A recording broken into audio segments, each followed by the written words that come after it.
Oh my, oh my, oh my.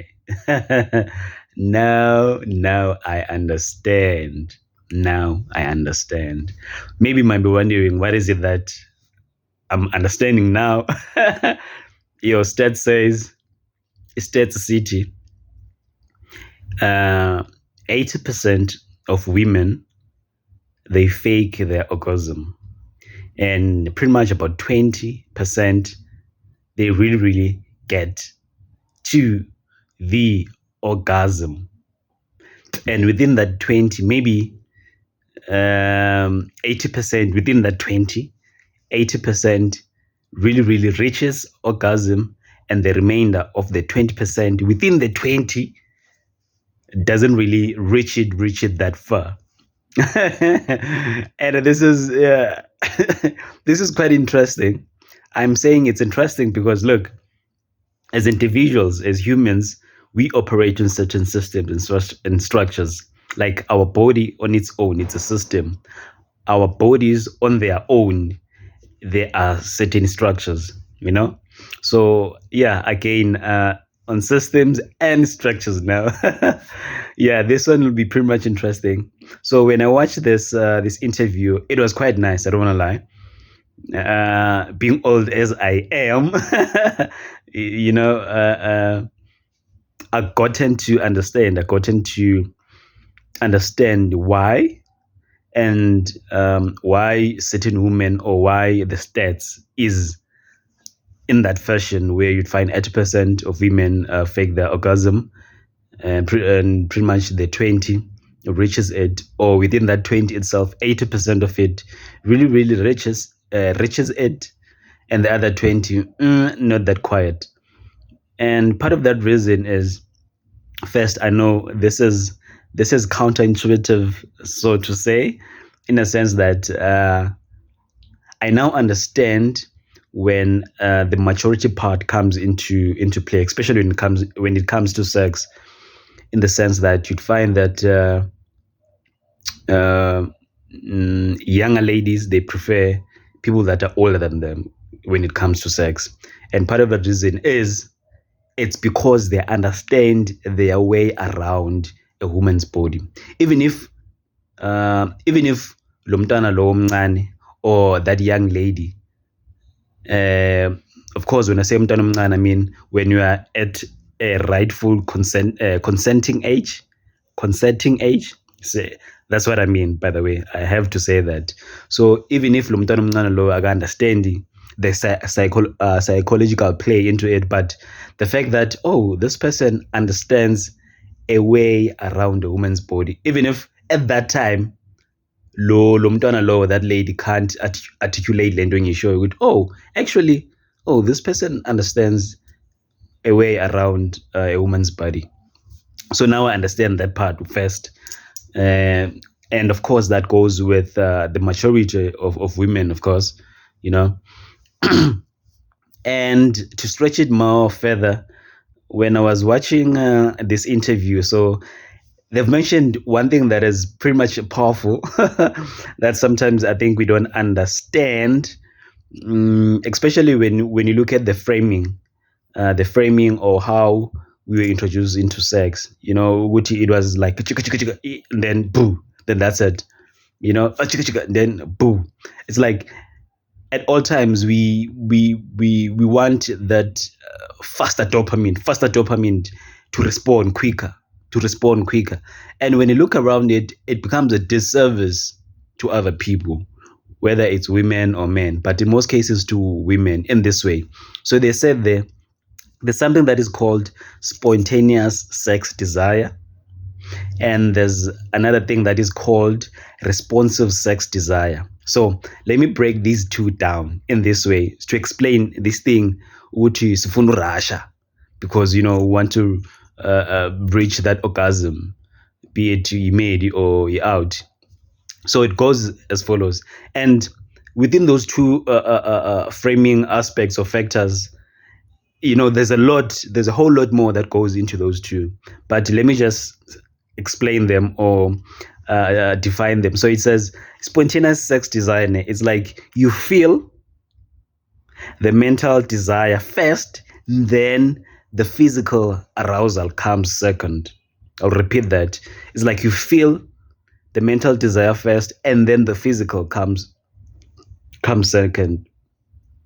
So that's those are your spontaneous sex desire people, and in most cases it's women that fall within this because they have to feel the mental desire to or the mental desire to reach into that orgasm or that climaxing part, and then and then the body will start responding now, meaning must say respond umzimba, that's where now okay, and then the thing happens.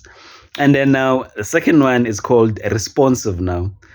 Remember the first one is spontaneous. So the second one is called responsive sex desire. So this one it's the physical arousal first, and then the mental desire comes second. I mean, who falls under that under that aspect or under that factor. It's us guys. The physical arousal first, and then the mental desire comes second. Obviously, as much as you hate erection, boom, you want to do the thing, and then your mind connects. Your mind connects into okay, but you're going to color from what? From the physical arousal and the mind second. Hence, sometimes you'd hear this this phrasing, but hey, you guys are thinking with your dicks.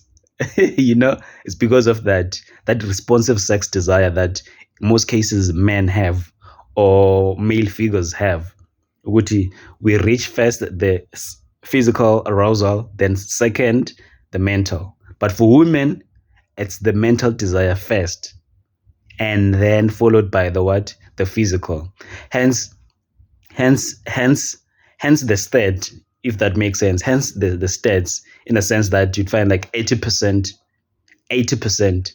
of women really, really, really, fake orgasm, because given what I've said earlier, because of the framing or how we're introduced into sex, which we want to reach quicker, we care less about the mental arousal that goes into it, that makes them, to submit into the physical arousal and having to enjoy, and climaxing, or having to reach orgasm. So this is pretty much interesting.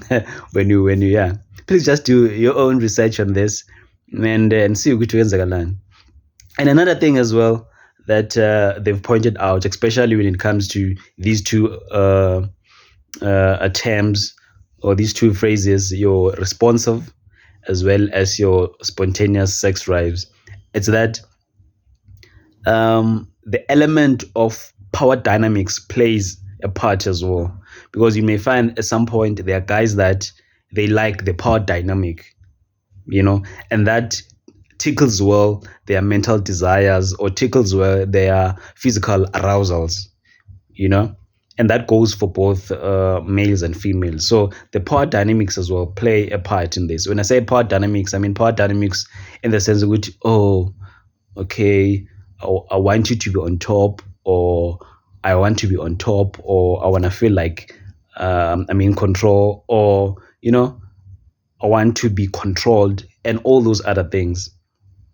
And another thing as well that they've said, which is quite important, is we should be clear. But for men or for male figures, when you are clear on what you want, the job it becomes easier, because you as a woman as well, you want to reach that orgasm point or that orgasm stage. So you have to be pretty much clear on what you want. Be clear. And about given that we fall within the responsive sex desire, meaning we respond well to clarity. So be clear to the to the knot, so that we can give you the orgasm and you stop faking. So this is pretty much and yes, please just go and watch this interview that I've watched, and it's by Steve Bucklet. Diary of a CEO there, and then yeah, or go and read on Tracy Cox Tracy Cox books. Go and read much about sex, desires, and stuff like that, because there's a whole lot more that goes into it. And communication is key, very much key. The minute uqala ukhuluma uthi into esona so ayenzakala nini, that's where like you break a lot of boundaries, and you pretty much allow your psychological response into the thing, which is sex. You allow your body into it, because now it's like you're like this weight is off my shoulders now once you talk it through, or we kulum. So yeah, please do the right thing there. So yeah, I just wanted to share this. Yeah, part of the reason is I love learning. I love having to discover things, especially things that they go with human behavior.